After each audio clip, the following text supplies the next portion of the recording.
en vigencia de la fusión. Por último, tenemos que no es necesario insertar estos balances en escritura pública, pero deben ser aprobados por el directorio de la sociedad respectiva, o cuando éste no exista, por el gerente general. Siguiente.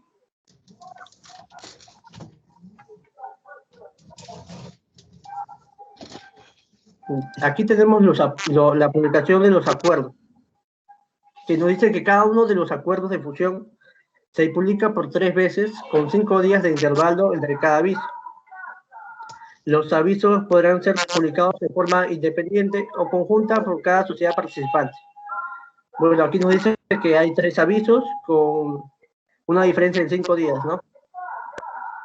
Luego otro punto nos menciona que el plazo para el ejercicio del derecho de separación empieza a contarse a partir del último aviso de la correspondiente sociedad. Bueno, el derecho de separación nos menciona que se cuenta a partir del último aviso de los 3 avisos que hay, ¿no? Siguiente.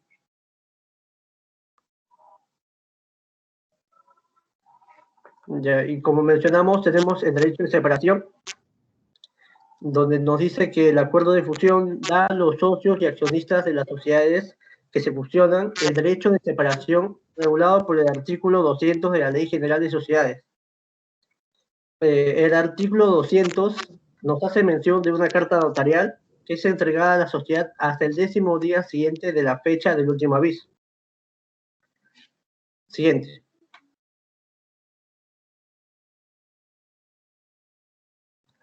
La escritura pública.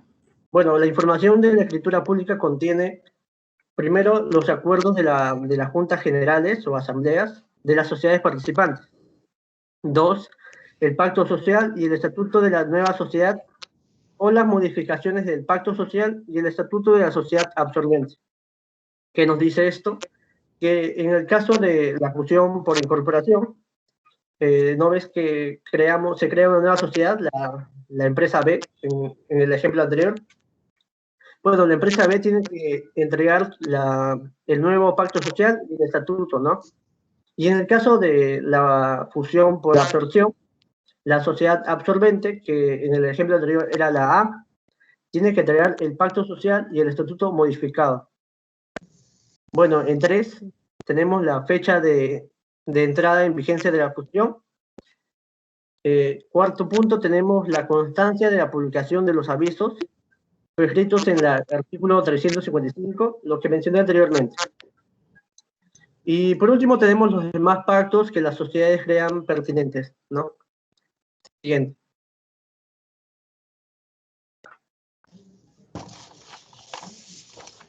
Ya. Tenemos la inscripción, que una vez otorgada la escritura pública de la fusión, se deberá presentar a los registros públicos para su inscripción. En este caso, es la SUNAT. Siguiente.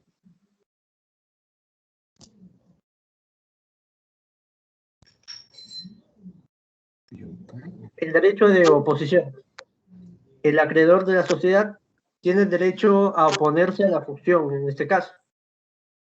Y nos menciona que el ejercicio de oposición caduca en el plazo de 30 días de la fecha de la última publicación de los avisos, que como mencionamos anteriormente son tres. Siguiente.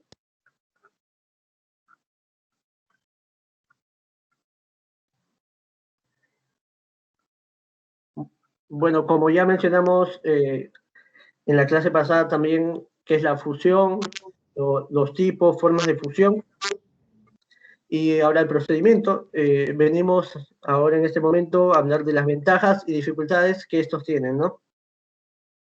Como primera ventaja tenemos competencia en el mercado. Como mi compañera mencionó anteriormente, puedo agregar que esto le da una ventaja a la sociedad de competir en el mercado con otras organizaciones más poderosas. Siguiente tenemos el aumento del alcance de la marca. Como existe unión de dos públicos objetivos, ¿no?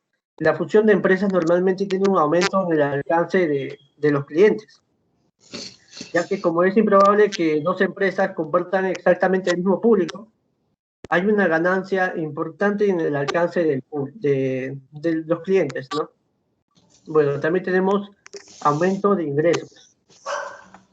con más capacidad de mercado y expuestos a un público más grande, la nueva sociedad tiene más oportunidades de negocio, con más ventas, más contrataciones, más recursos para que el negocio continúe evolucionando. Y por último tenemos la disminución de costos. Se disminuyen los costos y gastos por la eliminación de duplicidad de actividades y el uso de productos derivados. Bueno, y ahora pasamos a las dificultades, ¿no? Donde tenemos unidos procesos y tecnologías, ya que como sabemos es un poco dificultoso, ya que cada empresa cuenta con sus propios procesos, ¿no? Y tendrían que llegar a un acuerdo. Y también tenemos la insatisfacción para el personal de la empresa y empleados despedidos. Bueno, para ver una fusión de sociedades es recomendable hacer un consenso, ¿no? Mantener informada a todas las partes de la empresa. Y así, para que no haya problemas con los derechos del trabajador, ya que puede ser un tema delicado. Y en el despido de empleados, bueno, es prácticamente imposible que no hayan despidos, porque quizá ya no renueven contrato a algunos obreros, ¿no? Siguiente. Bueno, ahora pasaremos a la aplicación contable, ¿no? Un caso práctico. Siguiente. Pero antes es importante conocer un aspecto tributario, donde hay que tener en cuenta que cuando yo me voy a fusionar con una empresa, ¿no? Y soy una empresa que ha tenido actividades desde el mes de enero hasta el mes de septiembre, por ejemplo, del año pasado, el mes de octubre yo me llevo a fusionar con otra empresa, ¿no? Ya, los aspectos tributarios o las obligaciones tributarias que yo voy a tener siguen vigentes. ¿Por qué? Porque yo he tenido una actividad en funcionamiento desde el mes de enero hasta el mes de septiembre. Entonces, cuando yo haga mi declaración anual para el siguiente año, ¿no? Yo tengo que presentar esa declaración normal, como si no hubiese pasado nada. Pero solamente hasta el mes de septiembre, porque en el mes de octubre yo ya me he fusionado con otra empresa, ¿no? Bueno, ese es el detalle en el aspecto tributario, porque no es que yo me haya fusionado con otra empresa y tributariamente ya no exista, ¿no? Tengo que hacer mi declaración jurada hasta donde haya sido mis operaciones. Siguiente.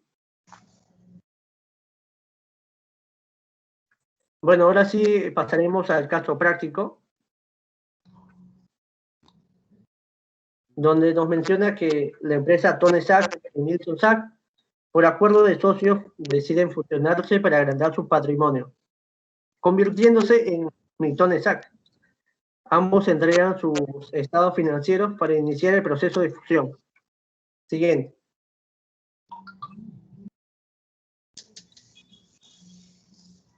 Bueno, aquí tenemos el estado de situación financiera antes de la fusión, ¿no? De Tony Sack, donde tenemos un activo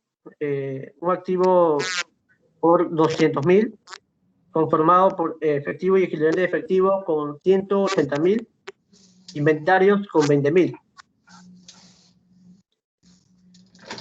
Y luego tenemos el pasivo y patrimonio, que tenemos con un total de 200.000, conformado con solamente el capital por este monto 200.000. Siguiente.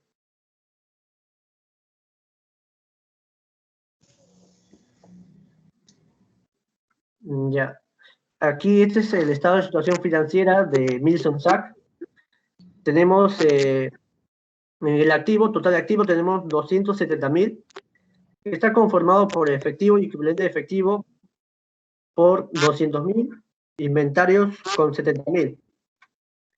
Y en pasivo y patrimonio tenemos cuentas por pagar con el monto de 20.000 y un capital de 250.000, lo que nos da un total de 270.000.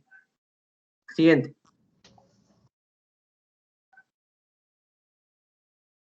Bueno, con los datos del estado de situación financiera de Tony Sack, iniciamos el primer asiento, que es por el activo, pasivo y patrimonio, por el proceso de fusión.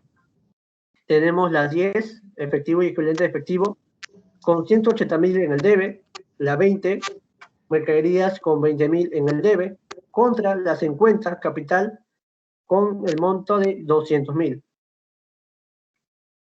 Bueno, luego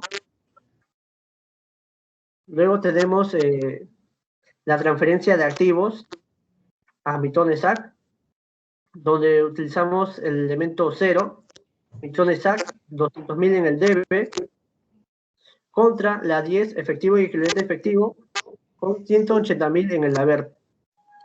Y 20 mercaderías con 20.000 en el haber también.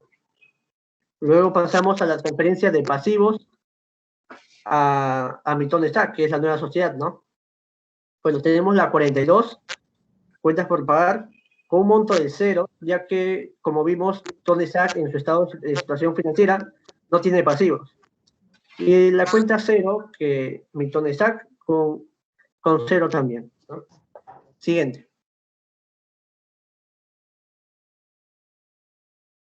Bueno, una vez hechos los asientos por la transferencia del activo y pasivos, pasamos a recepcionar las acciones que se crearon del patrimonio con un monto de 200.000, a un valor nominal de un sol cada acción, ¿no? Tenemos la cuenta 01, acciones de Mitone SAC, con el monto de 200.000 en el debe, contra el elemento 0, Mitone SAC, con 200.000 en el haber. Luego tenemos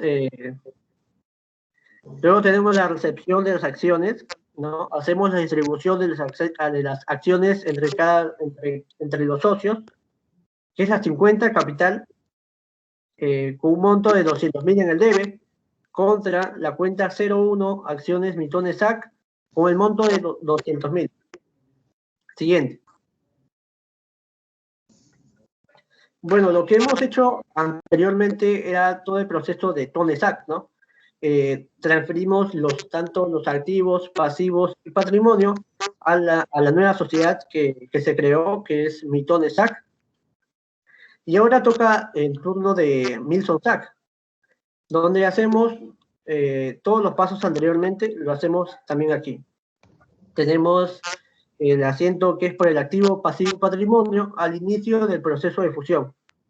Tenemos la 10 en el debe con el monto de 200.000, la 20 con el monto de 70.000, la 42 cuentas por pagar, 20.000 en el haber, y la 50 capital, 250.000. Siguiente. Bueno, y ahora tenemos la transferencia de los activos a Mitone SAC. Utilizamos la cuenta 0, Mitone SAC, con 270.000 en el debe, contra la 10 y la 20, ¿no? Que la 10 es el monto de 200.000 y la 20 un monto de 70.000. Luego hacemos la transferencia de pasivos a Mitone SAC, que utilizamos la cuenta 42 con 20.000 en el debe y la cuenta 0 con 20.000 en el haber. Siguiente.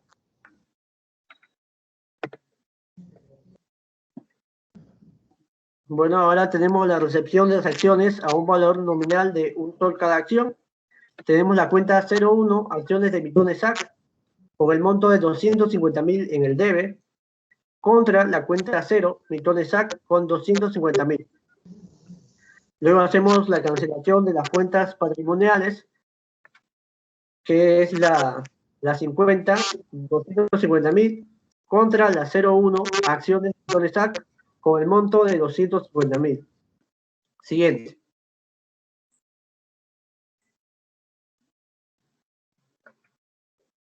Bueno, aquí tenemos un enunciado que dice: al haber realizado la fusión de las empresas Tone SAC y Milson SAC, se constituye una nueva sociedad, que es Mitone SAC, con un capital social autorizado de 470.000. Esta empresa está integrada por 4 socios, A, B, C y D, quienes poseen cada uno acciones del 25% del total. Aquí tenemos un inventario de balances de la nueva sociedad al 31 de octubre de 2020, donde utilizamos la cuenta 14, que es cuentas por cobrar a personal, accionistas y directores, con un monto de 450.000 en el debe, y la 50 capital con con 450.000 en el haber, ¿no? Luego tenemos un libro diario a la misma fecha, el 31 de octubre de 2020, donde tenemos los siguientes asientos. Por la apertura de la sociedad Tone Sac, según escritura pública de la fecha, al haberse fusionado con las empresas Tone Sac y Milson Sac, ¿no? Tenemos la cuenta 14 con 450.000 contra la 50 capital 450.000. Luego tenemos en el segundo asiento por la recepción de los activos de Tone Sac, que tenemos la 10 efectivo y equivalente de efectivo con 180.000 en el debe, 20 mercaderías con 20.000 en el debe, contra la 14 cuentas procuradas personal, accionistas y directores con un monto de 200.000 en el haber, ¿no? Luego en el tercer asiento hacemos la transferencia de los activos de Milson Sac, donde tenemos la 10 efectivo y equivalente efectivo con un monto de 200.000, la 20 con un monto de 200.000, los dos en el debe, contra la 14 con el monto del total que es 270.000. Luego tenemos la recepción de los pasivos de Tone Sac. Bueno, como vimos que en el estado de situación financiera Tone Sac no tenía pasivos, así que quedaría en cero. Luego tenemos la recepción de los pasivos de Milson Sac. Esto sí tenía pasivos en su estado de situación financiera, donde utilizamos la cuenta 14 contra la cuenta 42 con un monto de 20.000. Bueno, eso ha sido todo el caso práctico y le doy el pase a mi siguiente compañero, ¿no? Va a tocar el siguiente tema. Siguiente.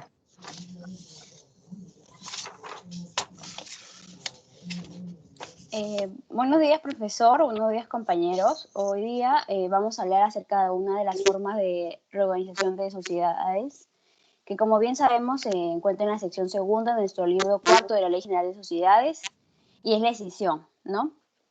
Siguiente, por favor. Me acuña Sheila, profesor. Sí, estoy viendo. Ok. Siguiente, por favor. Haré una terminología breve para proceder con la exposición, para explicar unos términos, ¿sí? Escindir, que es dividir, romper, separar algo material o inmaterial. Por ejemplo, se puede inscindir una empresa en varias partes de igual valor o importancia, sino de forma diferente, ¿no? Una escisión es el acto o acción de escindir. En otras palabras, es el rompimiento o el hecho, ¿no? El hecho de haberse roto. Cuando decimos que una empresa se encuentra en escisión, podemos inferir que una empresa está dividida, ¿okay? En bloques patrimoniales. ¿Y qué son bloques patrimoniales? Es un conjunto de uno o más activos y pasivos de la sociedad escindida. O también podemos entender como bloque patrimonial, que es un fondo empresarial, que es el conjunto de elementos organizados por personas naturales o jurídicas destinadas a la producción o comercialización de bienes o prestaciones de servicio, ¿ok? Siguiente, por favor. Bueno, y hace poco, el año pasado, hubo un acontecimiento de una empresa conocida de transportes que se llama Soyuz. Hace poco, el año pasado, para ser exactos, se declararon en quiebra. Y lo que pasa es que ellos en realidad pasaron por un proceso de decisión. Y es justamente lo que hablaré ahora, ¿sí? Definición y objetivos. Ok, la decisión es una operación contraria a una fusión. En una sociedad es cuando una sociedad destina parte o todo su patrimonio para crear una o más sociedades nuevas. O cuando destina parte de su patrimonio a una sociedad ya existente, o cuando participa con esta a la creación de una o más sociedades nuevas, destinando parte o todo su patrimonio. A la sociedad original se llama escindente y a la sociedad tras la operación se le llama escindida. ¿Okay? La escisión de una sociedad se lleva a cabo mediante una reforma estatutaria por medio de la cual la sociedad escindente traspasa parte de sus activos como terrenos, edificios, maquinaria, inventarios, pasivos en bloque a una o varias sociedades ya constituidas o a una o varias nuevas que se van a constituir, ¿no? Llamadas escindidas o beneficiarias. Una escisión, hay que recalcar que una escisión Ofrece la oportunidad que la sociedad escindida tenga una nueva identidad de imagen e inicie una historia independiente de la empresa que le dio origen. ¿Okay? Objetivos. Como objetivos tenemos separar grupos de socios con intereses opuestos, dividir la empresa en empresas familiares, diversificar mercados, enfrentar la competencia evitando el aumento desmesurado de la estructura de la empresa. ¿Okay? Bueno, siguiente diapositiva, por favor. Por la Ley General de Sociedades, ellos reconocen como dos formas de reorganización, que es la división y por segregación. Hablaremos de la primera, por división o total. Supone necesariamente la extinción de la persona jurídica o de la sociedad, ¿okay? Que se incide. De ahí su nombre total, división total. Y la transferencia también es total de su patrimonio en bloque a las sociedades beneficiarias o escindidas. Esa transferencia genera la extinción de la sociedad. ¿Okay? Como primera característica, como ya dije, es la extinción de la persona jurídica o de la sociedad como consecuencia de una decisión, aspecto que yo destaco de ahí porque es la máxima diferencia entre las dos formas de reorganización según la Ley General de Sociedades, ¿no? La segunda es una división total de su patrimonio escindente en dos o más bloques patrimoniales y se entrega a las sociedades escindidas, ¿ya? Como tercer punto, las sociedades escindidas con bloque patrimonial pueden ser existentes o en creación por este proceso de decisión, o ambas clases también. En el caso de las sociedades escindidas nuevas, el capital social inicial será igual al valor neto adjudicado al bloque patrimonial y deberá emitir acciones y participaciones según el importe, ¿no? Y en caso de las sociedades existentes, el capital se incrementa por el importe neto del bloque patrimonial recibido y deberá emitir acciones y participaciones según sea el monto, ¿no? del bloque patrimonial. La segunda, siguiente, por favor. ¿Por segregación o parcial? Por segregación o parcial supone la transferencia parcial del patrimonio de una sociedad escindente en una o más partes, conservando uno de estos bloques y así subsistiendo la sociedad tras la operación realizada. ¿Okay? Entonces, como primera característica que recalcaremos es que la segregación consiste en que cuyo patrimonio se segmenta y es por eso que la sociedad no se extingue, a diferencia de la decisión total, por división. Subsiste y finalizado el proyecto de decisión. ¿Okay? Segunda característica tenemos la segregación parcial, segregación del patrimonio de la sociedad que se incide en dos o más bloques patrimoniales, que se transfiere a uno o varias sociedades escindidas o beneficiarias. ¿Okay? Y tendrá que ajustar el capital de la sociedad escindente. Como tercera característica que recalco, podría ser que las sociedades escindidas con bloques patrimoniales pueden ser sociedades existentes o nuevas, de nueva creación a raíz de la decisión, ¿no? O ambas clases a la vez. En el caso de las sociedades escindidas nuevas, el capital social inicial será igual al valor neto adjudicado del bloque patrimonial y deberá emitir acciones y participaciones. Y en caso de las sociedades escindidas existentes, el capital social se incrementará según sea el valor adjudicado el bloque patrimonial y deberá emitir acciones y participaciones. ¿Ok? Siguiente, por favor. Bueno, ¿y qué pasa con los accionistas de la sociedad que se incide, no? Se les atribuye acciones o participaciones de la sociedad escindida a los socios de la sociedad que se incide, en la misma proporción que esos tenían el capital en esta, ¿no? Salvo pacto en contrario, que pueda establecer otra proporción distinta en cada sociedad escindida. Además, se puede convenir que uno o más socios no reciban acciones o participaciones en una de las sociedades escindidas, permitiendo así el reagrupamiento de estas últimas. Entonces, también por uno de los factores de la decisión es que hay socios con intereses opuestos. Entonces, eso es lo que justamente se llega a hacer una reagrupación en las sociedades escindidas para reagrupar a los mismos socios de repente con los mismos intereses, para que así se pueda mantener el principio de affectus societatis. ¿Okay? Siguiente, por favor. Factores que causan una decisión en las sociedades. Desde el punto de vista de una empresa incipiente, existen diversos motivos que llevan a la decisión en las sociedades. Como primero factor, tenemos el reestructuramiento de la sociedad, descentralización organizativa, concentración empresarial, dividir la empresa por según la actividad de producción, distribución y comercialización, o también especialización por líneas de producción, beneficios fiscales o solución frente a problemas internos entre socios. ¿Okay? La descentralización organizativa se da, bueno, si bien hoy los avances de la tecnología permiten una comunicación fluente bastante eficiente para el manejo de actividades empresariales, que por motivos de organización se puede escindir bloques patrimoniales con el objeto de contar con empresas nuevas y flexibilizar la estructura de cada una de ellas, ya sea nombrar directores, gerentes y distintos en cada sociedad. Y esto lleva también a una concentración empresarial, a veces lo cual se lleva a una demora de la toma de decisiones y atención de las necesidades del giro de la sociedad. Dividir la actividad de producción, distribución y comercialización. En caso que una empresa o varias ejecuten diversas actividades que sean compatibles entre sí o no, generen un desorden administrativo y operativo.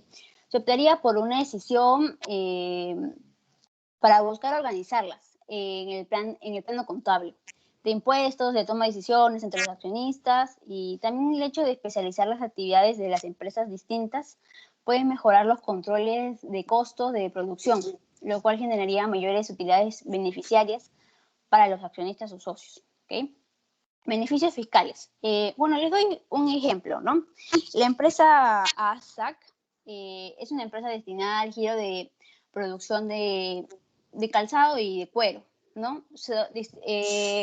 Más que todo ellos se dirigen a distribuidores mayoristas, pero quieren incursionar en la venta de unidades al público de sus productos que fabrican, ¿no?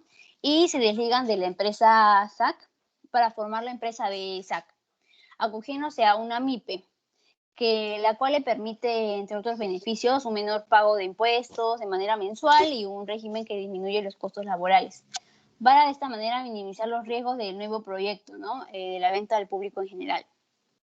O también porque algunas empresas podrían encajar en régimen especiales, sea por su tamaño, por su rubro, por la zona donde se encuentren. Les doy un ejemplo de su rubro, sean céticos o por la zona donde se encuentren, por ejemplo, que estén ubicados en la Amazonía, ¿no? Que como bien sabemos, ellos tienen beneficios. Por ejemplo, en la Amazonía tienen una exoneración del IGB. ¿Ok? Algunas de estas actividades podrían ser beneficiadas con un menor pago de impuestos, como ya dije, siempre y cuando se encajen dentro de las normas tipificadas según la SUNAT, ¿no? Otro factor que es la solución frente a problemas internos entre socios, puede ser una disputa entre dedos, que eso pasa. Y bueno, siguiente, por favor. El tratamiento para realizar la decisión en la sociedad. Como primer punto tenemos la aprobación del proyecto de decisión, de ahí la convocatoria de las juntas generales o asambleas, de ahí los requisitos de convocatoria, de ahí tenemos como otro punto acuerdo de la decisión, de ahí se da la fecha en vigencia, consecuente a eso se emiten balanzas de decisión para que se dé una publicación del aviso y la escritura pública. De ahí surge el derecho de oposición o separación y para esta manera una pretensión de nulidad de decisión. ¿Okay? Hablaremos de la primera, aprobación del proyecto de decisión. Siguiente, por favor. Bien, en cuanto a la aprobación del proyecto de decisión, se da por el directorio o en ausencia de en sociedades donde no haya directorio, la administración, ¿no? que participan, cada uno de los socios o la administración tienen que aprobar el proyecto de decisión con un voto de la mayoría absoluta. Recordemos que el voto de la mayoría absoluta se aprueba con el 51% de los accionistas con derecho a voto y, claro, tienen que estar a favor, ¿no? El proyecto de decisión tiene que contener la denominación, domicilio y capital y los datos de inscripción de los registros de sociedades participantes. Tiene que también tener la forma propuesta para la decisión y la función de cada sociedad participante. Tiene que haber una explicación del proyecto de decisión y sus principales aspectos jurídicos, la relación de elementos en el pasivo y activo, sea su caso correspondan a cada uno de los bloques patrimoniales resultantes de la decisión. Tiene que tener también una relación de reparto entre los accionistas o socios de la sociedad escindida, de las acciones participantes a ser emitidas por las sociedades escindidas, compensaciones complementarias, procedimiento de canje de títulos si al caso, la fecha prevista para su entrada en vigencia, los derechos de los títulos emitidos por la sociedad participantes o escindentes, si los hubiere, informes económicos o contables, muy importante, las modalidades de la decisión que queda sujeta, cualquier otra información que los directores o administradores consideren relevante, ¿no? Y también el artículo 373, que habla de la abstención a realizar actos significativos, que es tras la operación del proyecto de decisión, los directores o administradores, como ya dije, de la sociedad en proceso de decisión tienen como obligación abstenerse a realizar o ejecutar cualquier acto o contrato que comprometa la aprobación del proyecto. ¿Ok? Es como les comenté al inicio, la empresa Soyuz efectuó una decisión por su aporte de un bloque patrimonial de 16.4 millones a la empresa Perubus para reflotarla, ¿no? Retiró toda su caja y la introdujo como capital a Perubus. Siguiente, por favor. Convocatoria a las juntas generales o asamblea. Se hace mediante un aviso publicado en las sociedades participantes con un mínimo de 10 días de anticipación. Siguiente, por favor. Los requisitos de esta convocatoria, desde la publicación del aviso. Siguiente, por favor. Desde la publicación del aviso, las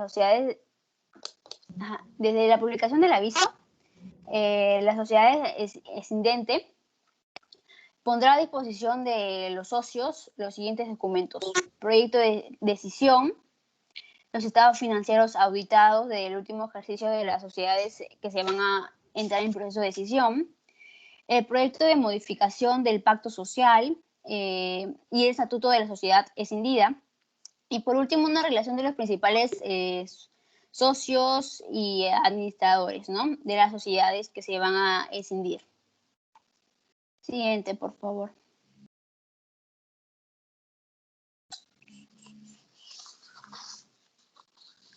El acuerdo de decisión debe ser aprobado por cada sociedad participante en el proceso de decisión y se determinará la fecha de entrada en vigencia.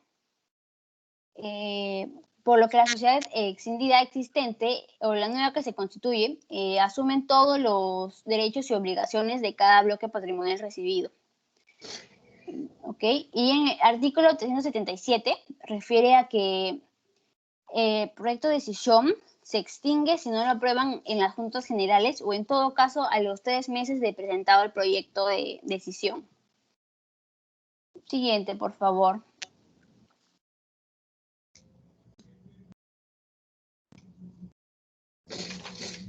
Bueno, y el balance de decisión. Bueno, el artículo 379 señala que cada sociedad participante debe elaborar un balance de decisión y que la sociedad escindida nueva que se constituye por decisión debe formular un balance de apertura el día entrando en vigencia. Como ahí lo vemos, En el PPT, sociedades participantes cierran su balance de decisión un día anterior a la fecha de entrada en vigencia y las sociedades nuevas formulan un balance de apertura a la fecha entrando en vigencia. ¿Ok? Eso es que quede claro. Siguiente, por favor.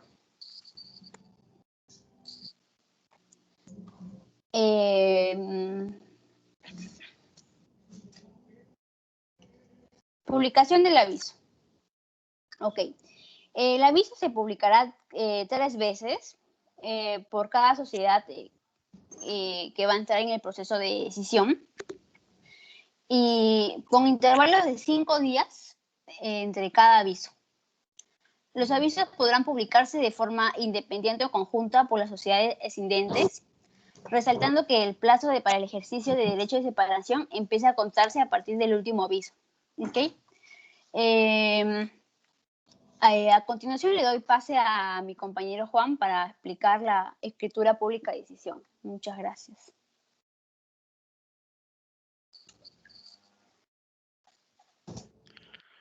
Bien.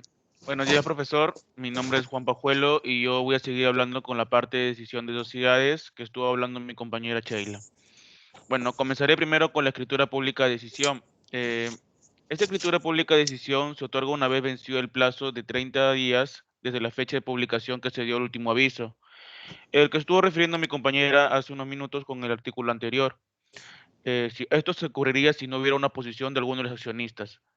Siguiente, Giovanni, por favor.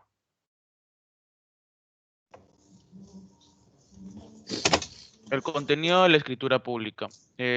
La escritura pública tiene que contener lo que son los acuerdos de las juntas generales o asambleas de las sociedades, las nuevas sociedades, ya sea las descendentes o las descindidas, los requisitos legales del contrato social o estatuto de las nuevas sociedades, las modificaciones del contrato social, del estatuto y de capital social de las sociedades o participaciones en la decisión, la fecha también de entrada en vigencia de la decisión y la constancia de haber cumplido con los requisitos prescritos en el artículo 300. ¿Pero qué nos indica este artículo 300? Según la Ley General de Sociedades, nos indica que cada uno de los acuerdos de decisión que se publica por 3 veces, con cada día de 5 de intervalo, cada 5 días de intervalo tiene que publicarse 3 avisos. Los avisos podrán ser publicados de forma independiente o en forma conjunta por las sociedades participantes. El plazo para que el ejercicio del derecho de separación empiece a contarse a partir del último aviso. También dice que también puede contener esta escritura pública los acuerdos que las sociedades participantes, sean escindidas o descendentes, quedan pertinentes ponerlo en esa parte. Siguiente, por favor. El derecho de posición. El acreedor de cualquiera de las sociedades participantes tiene derecho a oponerse, el cual se regula por el artículo 219 de la Ley General de Sociedades. ¿Qué nos dice este artículo? Que el acreedor de la sociedad, aún así cuando su crédito esté en condición, o sea, no está sujeto a condición, tiene derecho a oponerse con la ejecución del acuerdo, que la reducción del capital va a tener, ya que su capital no está realmente garantizado. ¿Qué quiere decir esto? Que si el capital del accionista está en peligro, por ejemplo, porque no sabe que al momento de escindirse las empresas, a dónde va a ir sus acciones, dónde va a pertenecer todo su capital, no sabe, puede derecho a oponerse. Entonces tiene derecho a oponerse y tiene que irlo ante un juez. Ahora, esto también se puede hacer de forma conjunta o individual. Puede ser que varios accionistas se unan y puedan ir, pero tiene que ser todo con el mismo juez. En el caso sea de que sea solamente una persona y después otro accionista también quiera oponerse, tiene que ser con el mismo juez para que este juez pueda garantizar la medida cautelar correspondiente. Esto se da por proceso sumarísimo, suspendiéndose la ejecución del acuerdo hasta que la sociedad pague los créditos y garantice la satisfacción del juez. Siguiente, por favor. La sanción por mala fe o posifundamento. Cuando la oposición se hubiese promovido con mala fe o con notoria falta de fundamento, el juez impondrá en beneficio de la sociedad por la oposición de una penalidad de acuerdo a la gravedad. Ya cabe que es con la inmediación por daños y perjuicios con lo que corresponda. Y el juez tendrá que ver esa parte para ver cuánto tendrá que pagar la persona o sociedad que se hizo por mala fe a la sociedad correspondiente. Siguiente, por favor. El derecho de separación. El acuerdo de decisión otorga a los socios o accionistas de las sociedades que se escindan el derecho de separación previsto en el artículo 200. Este artículo nos indica que el derecho de separación se puede dar por 4 casos. El cambio del objeto social, el cambio de nombre de la identidad en todo caso. El traslado del domicilio al extranjero, puede ser que la empresa quiera trasladarse ya no está en el Perú o tener una sucursal en el extranjero. La creación de limitaciones a la transmisibilidad de las acciones. Y en los demás casos que le establezca la ley, o sea, que la ley de generosidades pueda contener. Siguiente. Cambio en la responsabilidad de los socios. Es aplicable a la decisión que se origine cambios en la responsabilidad de los socios, según lo que nos dice el artículo 334. Los socios que en virtud de la nueva forma societaria adoptada asumen responsabilidad ilimitada por las deudas sociales responden por las deudas que tuvo la sociedad antes de la decisión. Caso contrario ocurre con los socios que adoptan la de responsabilidad limitada. Solamente van a responder por las deudas que solamente la empresa, solamente por separado. No tiene nada que ver con ellos mismos. Salvo el caso que el acreedor acepte expresamente que va a responder por las deudas de la empresa que estuvo antes de ser escindida. Siguiente, por favor. Hay otro derecho que señala la Ley General de Sociedades, que los titulares de derechos especiales en la sociedad que se cinde, que no sean acciones o participaciones, también disfrutan de los mismos derechos en la sociedad que los asuma, salvo que presiguen su aceptación expresa a cualquier modificación o compensación de estos derechos. Quiere decir que hay accionistas que efectivamente no tienen lo que son los mismos derechos, no tienen lo que digo, no sean acciones o participaciones en la empresa, pero tienen los mismos derechos que los demás. Y eso tiene que ver, según lo que nos indica en este artículo, la Ley General de Sociedades, salvo que efectivamente esto expresa cualquier modificación o compensación de lo que tiene que ver las sociedades. Siguiente, por favor. La decisión de sociedades y liquidación. Esto nos señala que es aplicable a la decisión de sociedades y liquidación lo dispuesto en el artículo 342. Según la Ley General de Sociedades, este artículo nos dice que si la liquidación no es consecuencia de declaración, nulidad del pacto social o del estatuto o del vencimiento del plazo de duración, la sociedad de liquidación puede escindirse revocando previamente los acuerdos de solución, salvo antes que los accionistas no hayan repartido ya las utilidades según los porcentajes de acciones entre sus socios. Siguiente. La responsabilidad después de la decisión. Cabe recalcar que aquí hay dos tipos de empresas, ¿no? Las rescindentes y las escindidas. Bueno, para estas dos empresas, de la fecha de entrada en vigencia de la decisión, las sociedades beneficiadas responden solamente por las obligaciones que integran el pasivo del bloque patrimonial. Quiere decir que solamente cada sociedad va a responder por su bloque, ya sea por lo que si es una decisión parcial o total, cada uno va a responder. En el caso sea una decisión total, la empresa principal que sea escindida va a responder con lo que se ha quedado. Y en el caso que las escindentes va a quedarse con lo que se le ha dado. En el caso sea con una decisión total, va a ser igualmente. Si está repartiendo toda la utilidad a la empresa principal, cada uno va a responder por su bloque patrimonial. Las sociedades escindidas que no se extinguen solo responden frente a las sociedades beneficiarias por el saneamiento de los bienes, que se integran en el activo del bloque patrimonial transferido. Siguiente, por favor. La pretensión de la nulidad de la decisión. La pretensión judicial de nulidad contra la decisión inscrita en el registro se rige por la Ley 335 y 336 de la Ley General de Sociedades. Eh, la pretensión judicial de nulidad contra una decisión inscrita en el registro solo puede basarse en la nulidad de los acuerdos.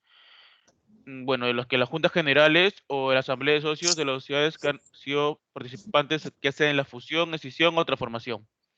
La pretensión debe dirigirse contra la sociedad absorbente o contra la sociedad incorporante, ya sea igualmente, como te digo, esta ley se rige más que todo para las tres, tanto sea de la forma de organización, tanto de transformación, escisión o fusión que estuvo explicando mis compañeros anteriormente. Eh, Según sea el caso, la pretensión se deberá tramitar el proceso abreviado. El plazo para el ejercicio de la pretensión nulidad de una sociedad caduca a los 6 meses, contados antes de la publicación del último aviso. Según el artículo 366, la declaración de nulidad no afecta la validez de las obligaciones. Nacidas después de la fecha de entrada en vigencia de las decisiones, todas las sociedades que participan en esta fusión o decisión son solidariamente responsables de tales obligaciones frente a los acreedores. Siguiente, Giovanni. Bueno, me daré unos casos prácticos. En esta oportunidad haré dos casos prácticos. Cabe recalcar que un caso práctico es netamente teórico y el otro es casi ya como tienen que proceder los contadores de cada empresa, las descendientes o descendentes, para que puedan poder hacer lo que es el trámite. En primer caso práctico, por favor, siguiente.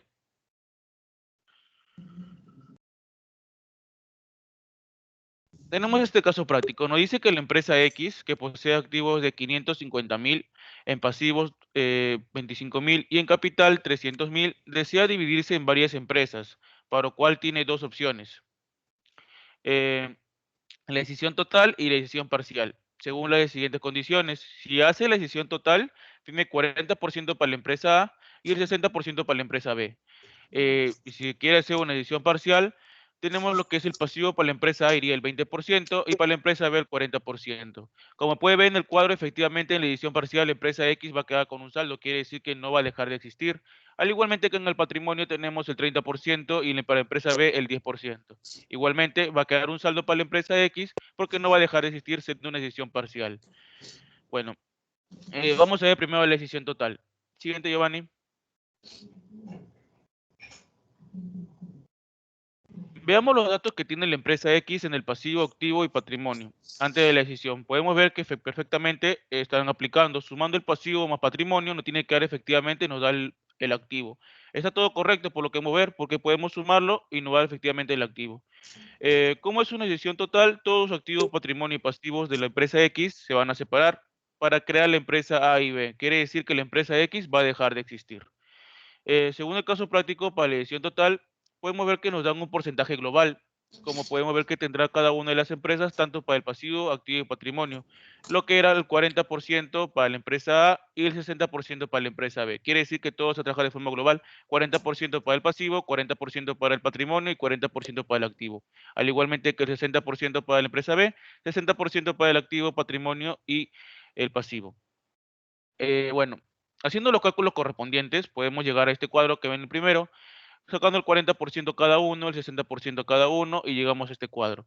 Entonces, calculando los porcentajes, podemos llegar a este cuadro, como les indico, que donde tener siempre en cuenta que el pasivo y el patrimonio tiene que darnos el activo. Vamos a revisar el 100.120, nos da efectivamente 100.000 más 120.000, nos da 220.000. Efectivamente está correcto. Al igual que el 180.000 con el 150.000 nos da 330.000. Está correcto todo. Entonces, ahí podemos ver que la empresa X ha dejado de existir, efectivamente, como les indiqué. Ahora, esto lo he trabajado de forma global. Al trabajarlo de detalle, quiere decir que también se puede trabajar cuenta por cuenta. Ahora, vamos a ver luego la decisión parcial. Eh, vamos a ver igualmente que la empresa, cuando decimos una edición total, efectivamente, igualmente va a haber lo que respecta, igualmente pasivo con patrimonio, tiene que darnos el activo. Ahora, vamos a ver que la empresa A y B, pero la empresa X no va a dejar de existir, va a tener un saldo. Y podemos ver efectivamente lo que respecta en el cuadro que acabamos de ver. Nos podemos fijar que siempre va a quedar un saldo, lo que respecta sumando los porcentajes. Por ejemplo, X va a quedar con el activo el 40%, en el pasivo el 40% y en el patrimonio el 60%. Podemos ver que anteriormente en el cuadro que nos daban el enunciado no nos daban activo, pero nosotros sabemos que activo más patrimonio, pasivo más patrimonio nos va a dar activo, así que podemos sumarlo y efectivamente nos va a dar esa parte. Bueno, haciendo los cálculos correspondientes con los que nos daban en el cuadro anterior, cada uno por cuándo su porcentaje que va a ir a cada empresa, podemos llegar a este cuadro.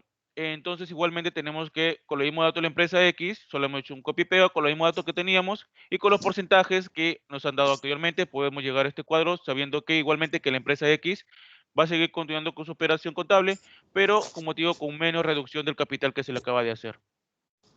Ahora, igualmente como en el anterior caso, esto se está trabajando de forma global. Se puede trabajar de forma al detalle, sabiendo qué cuenta va en el activo, qué cuenta va en el pasivo y qué cuenta va en el patrimonio. Esto es de forma global. Vamos a ver el siguiente caso práctico. Siguiente, por favor.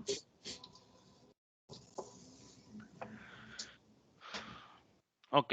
Tenemos que la Asamblea General Extraordinaria de Accionistas celebrada el 1 de diciembre acuerda con el objetivo de organizar sus operaciones comerciales que es necesario escindir la empresa internacional de metales SA a un 40% para crear la empresa denominada Metales Industriales SA, tomando como base el ejercicio que termina el 31 de diciembre.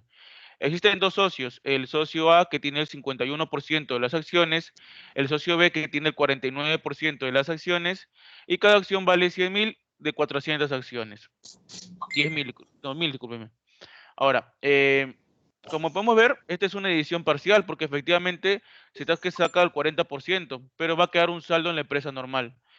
El siguiente estado no financiera va a ser el estado que estuvo al terminar el ejercicio 2019 de la empresa que se va a escindir, quiere decir de la empresa Internacional de Metales S.A. Siguiente, por favor.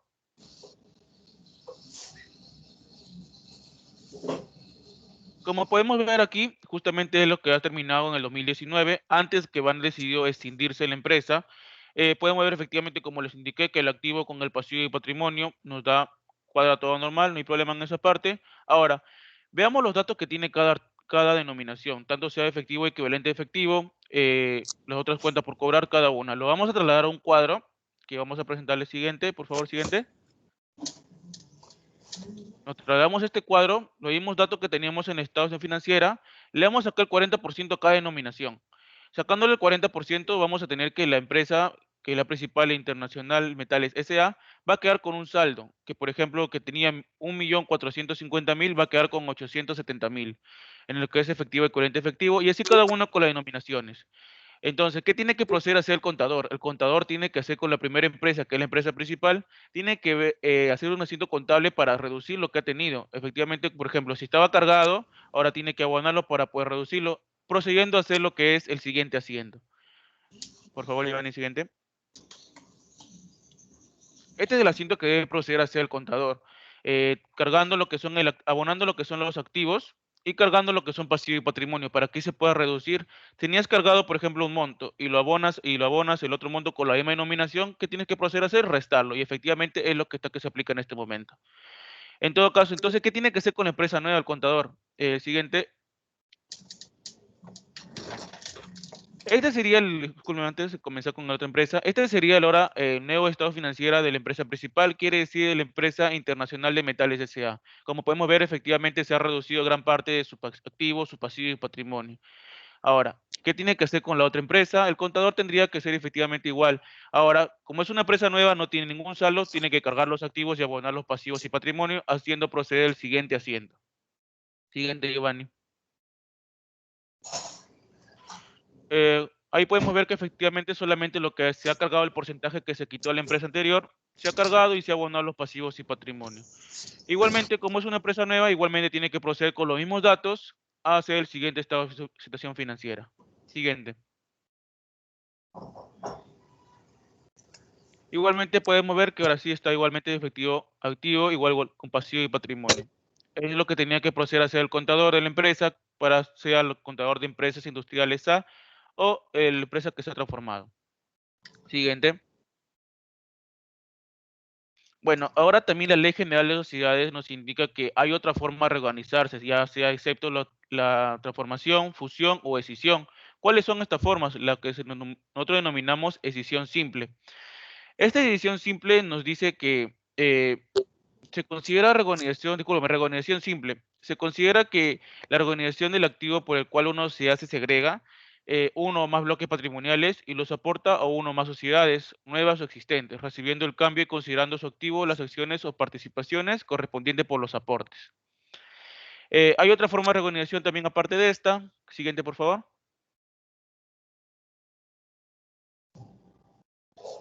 Nos dice que también son formas de reorganización societaria las ediciones múltiples en las que intervienen dos o más sociedades escindidas, en las ediciones múltiples combinadas en las cuales son los bloques patrimoniales de distintas sociedades escindidas son recibidas en forma combinada por diferentes sociedades por las formas propias de escindidas. Quiere decir, acá también se puede formar una sociedad que ha sido transformada, ha sido organizada por transformación o fusión con una edición. Se puede combinar estas partes.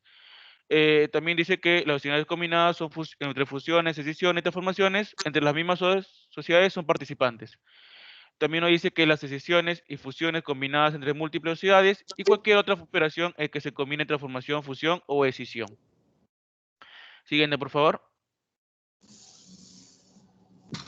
Operaciones simultáneas. La reorganización referidas en los artículos anteriores, o sea, en los artículos que estuvo mencionando mis compañeros, transformación, fusión o escisión se realizan en una misma operación. o sea, sin perjuicio de cada una de las sociedades participantes, cumpla con los requisitos legales y que el prescrito por la presente ley de la general sociedades. Otra forma también podría ser las sociedades constituidas en el extranjero. Siguiente, por favor.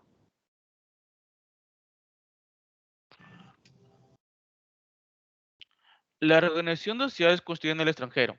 Cualquier sociedad constituida y con domicilio en el extranjero, siempre que la ley no lo prohíba, puede radicarse en el Perú, conservando su personalidad jurídica, que es decir, su nombre, y transformándose y adecuando su pacto social y estatuto de la forma societaria que decía asumir en el Perú, pero para ello debe cancelar su inscripción en el extranjero y formalizar su inscripción en nuestro país. La otra forma también puede ser lo que es la organización de una sucursal de una sociedad constituida en el extranjero. Siguiente, por favor. Lo que respecta a una sucursal establecida en el Perú de una sociedad constituida en el extranjero puede reorganizarse así como ser transformada para constituirse en el Perú. Quiere decir que puede serlo normalmente en el Perú una sucursal constituida en el extranjero, pero tiene que igualmente, como anteriormente lo mencioné, tiene que adoptarse a lo que son las leyes en el Perú, según lo que es el trámite correspondiente en la SUNAT, toda esa parte, y así formalizando su inscripción en los registros públicos. Bueno, eso sería todo por mi parte. Le voy a dar pase a mi compañera Acuña, que hablará con lo que son las conclusiones del tema que hemos sacado en conclusión. Tengo-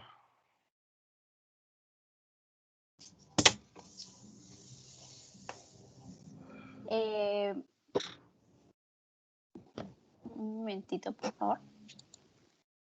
Bueno, para concluir nuestro trabajo, tenemos la primera conclusión que es que cada una de las sociedades participantes en los procesos de reorganización se conviertan en sociedades más eficientes y eficaces en el proceso productivo. Como segunda conclusión, tenemos que cada una de las sociedades participantes son favorecidas y además se fortalecen el capital social, donde cada una de las integrantes reducen sus pasivos.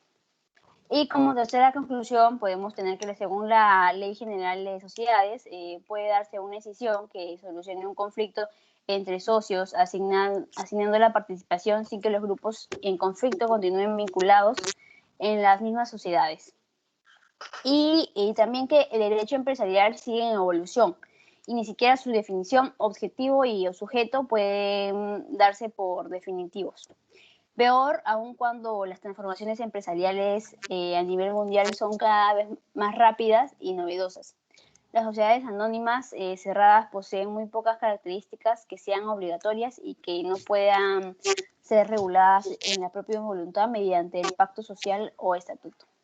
Bueno, eso sería todo por nuestra exposición. Muchísimas gracias por su atención. Ya, muchas gracias, señores. No sé si hay una pregunta de los participantes, los que han escuchado las exposiciones de este grupo el día de allí, el día martes y el día jueves. ¿Alguna pregunta?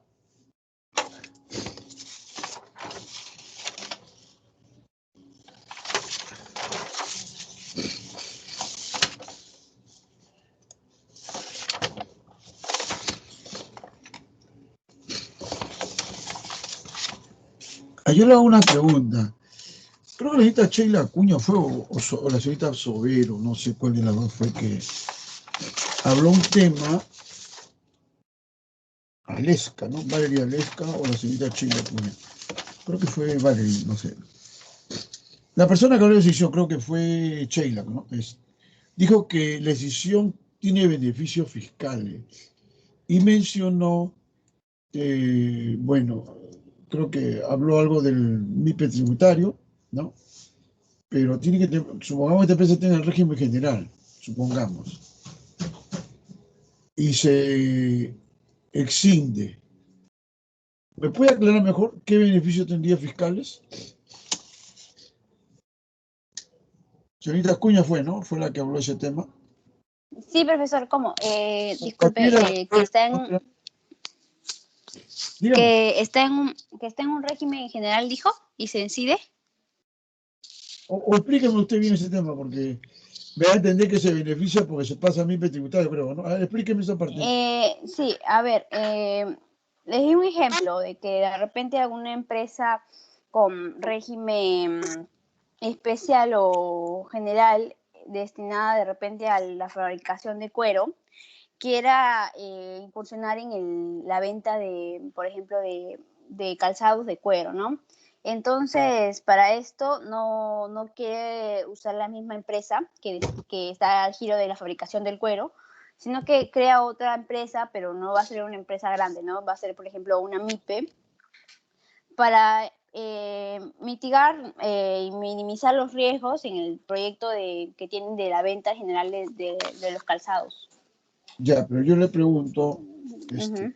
sería esta decisión, porque usted debe saber, no sé si ha revisado, que para pertenecer al MIPE tributario, cuando son empresas vinculadas, la norma dice lo siguiente, ¿no? Si son empresas vinculadas, se suma todos los ingresos de todas las empresas vinculadas, y si supera los 1.700, mire, la empresa quizá lo puso a todos, ¿no? Lo puso en MIPE tributario. Pero si yo sumo todos los ingresos del año anterior, superan los 1.700 UIT. Esta empresa no podría estar en el MIPE tributario, por más que yo me excinda. Salvo que usted me dé una salida, me explique mejor cuál sería ese beneficio, porque miren, está bajo un régimen. Se cambia a MIPE tributario, usted se cambia y se escribe a MIPE tributario. Pero mientras siga la vinculación, no va a poder hacer eso. O dígame una salida al tema. ¿Cuál sería la salida? Para que yo pueda beneficiarme con los beneficios tributarios del MIPE tributario y los beneficios laborales del REMIPE. Cualquiera puede responder, a cualquiera, los expositores, el participante. Yo le explico un poco, señorita. Si son 4 accionistas y de ahí sale una más, o sea, estaban en el régimen general, por decir, y sale una más, sale por ahí una, ¿no? Si separan los accionistas, o sea, a B, en la nueva empresa, ese día se van 2 accionistas, y en A se quedan los accionistas de siempre. ¿Me dejó entender? Ahí no hay vinculación económica, salvo que sean hermanos, salvo que sean, sí, familia, puede haber vinculación económica. Entonces, el beneficio va a haber cuando son 4, le digo, ¿no? Y se extiende, ¿no? Y digamos, no hay vínculo, no hay relación familiar, no hay nada, entonces sí se pueden acoger al beneficio que te digo. Ahí sí puede haber beneficio, pero si son 4, extienden otra, y los mismos 4 siguen de dueño, hay vinculación económica. No podrían acogerse a los beneficios del REMIPE ni de los beneficios del MIPE tributario. Ya, señorita Acuña. Sí, Bueno, profesor, porque... dígame. Sí, sino que también, o sea, a veces una decisión también, o sea, a partir de mi ejemplo fue que se desligó a algunos accionistas y se creó otra. Por eso es que no se van a quedar con los mismos accionistas Pues en no, una decisión. Siempre, claro, siempre se van a reagrupar otras y se van a quedar algunas en la sociedad que se incide y otros accionistas se van a ir escindidas. Perdón, pero tienes que aclarar, pues, porque muchas veces Sí, cuando... discúlpenme. No te preocupes, muchas veces cuando se encienden en la práctica, en el trabajo, cuando estás trabajando, o desconocen, no se asesoran adecuadamente, porque para todo esto hay que asesorarse. No se asesoran adecuadamente y ellos dicen, son 4, ya, abrimos otra, pero seguimos los 4 siendo dueños de la otra. Mejor dicho, los 4 participan. O basta que uno de ellos tenga más del 30% y hay vinculación económica. Mejor hay que tener mucho cuidado porque eso es lo que viene ocurriendo con muchas MIPE que son, así como hay grandes grupos corporativos, en MIPE también se han creado y en Mediana se han creado grupos corporativos. Pero ellos un poco a veces desconocen las normas y están cometiendo errores, ¿no? O sea, se cindieron o formaron otra empresa, ¿no? Pero los mismos dueños, y ellos piensan que como son diferentes empresas, están en MIPE. No, la norma es que dice, cuando hay vinculación se suma, y sumando, supera. No puede estar en MIPE tributario. A ver, dígame, bueno, yo veo muy bien la exposición que han hecho, ¿no? Lo único sí tiene que hacer algunos ajustes. No sé si leyeron la nueva ley de fusiones que hubo. Me parece que no lo han revisado, ¿no? Yo le dije que se ha dado hace poco, ya un año creo que tiene, la nueva ley de fusiones. Dije, revísenlo, ¿no? Para ver qué novedades, comparar con la Ley General de Sociedades, que habla de fusiones, ¿no?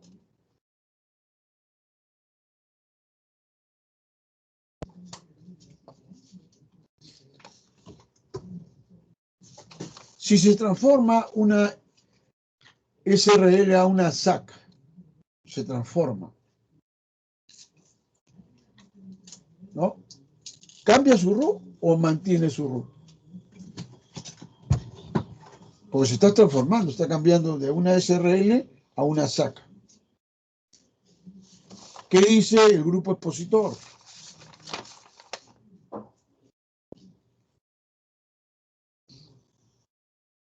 O cualquiera de los participantes también puede intervenir, a los demás alumnos. Se supone que también están leyendo la Ley General de Sociedades, que se va a tener en cuenta para el examen.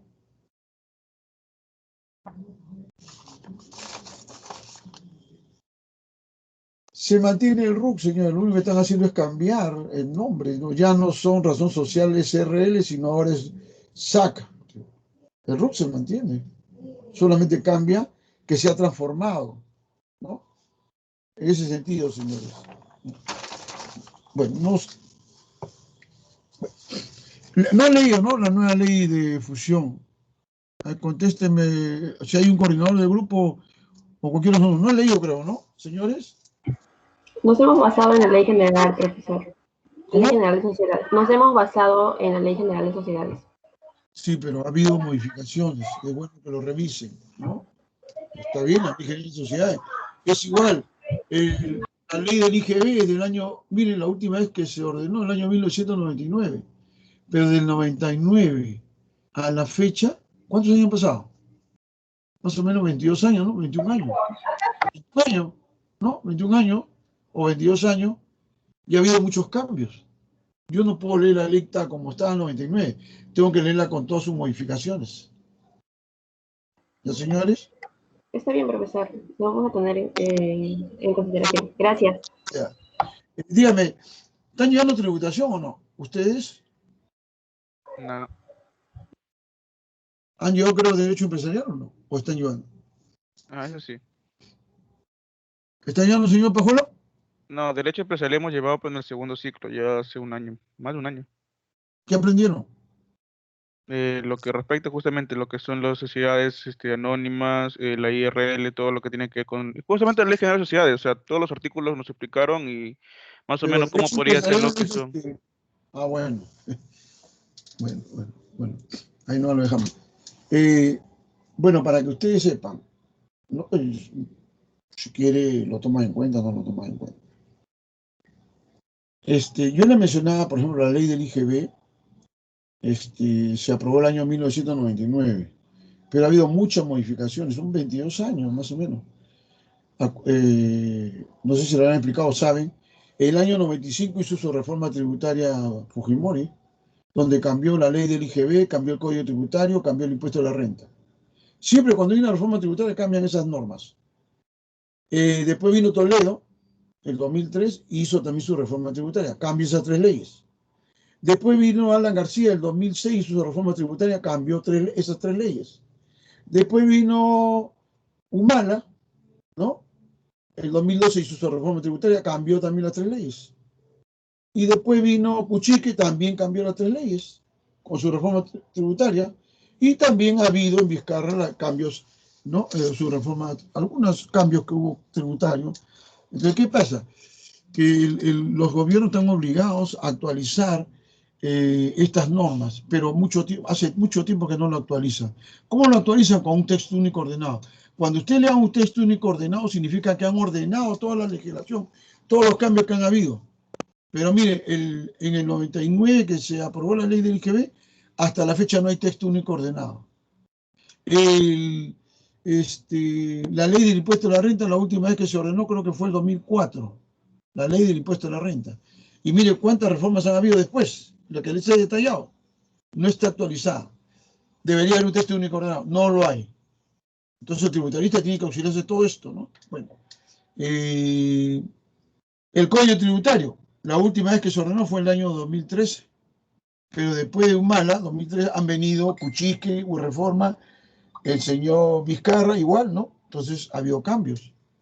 Entonces, no se ha actualizado, no hay texto único ordenado que pueda ayudar a la persona. Entonces, ¿cómo se pueden ayudar en caso si ustedes quieren ver estos temas, sin necesidad de estar rebuscando mucho, ir al pasado, no? Porque hay que hacer ese trabajo.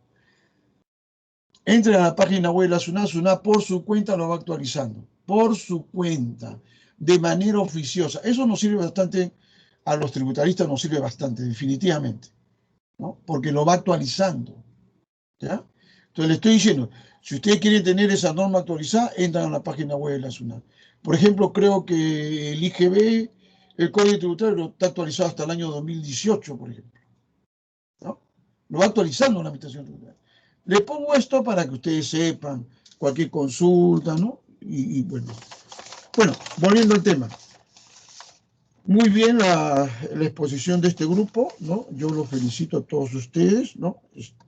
Se ve que ha habido un trabajo, sobre todo he visto que han adecuado los casos prácticos al momento, ¿no? Y eso, bueno, me parece muy bien, ¿ya? Entonces, el día lunes continuamos, señorita delegada, o no está la señorita, no. Sí, Bueno, profesor, aquí estoy. El tercer grupo. Buenos días. ¿Qué es? Es mi grupo, disolución, liquidación y extinción de sociedades. Ya, entonces el día lunes, ¿no? Ya saben que el domingo más tarde tienen que enviarme la información. Buenos días con todos, señores. Buenos días, profesor, hasta luego.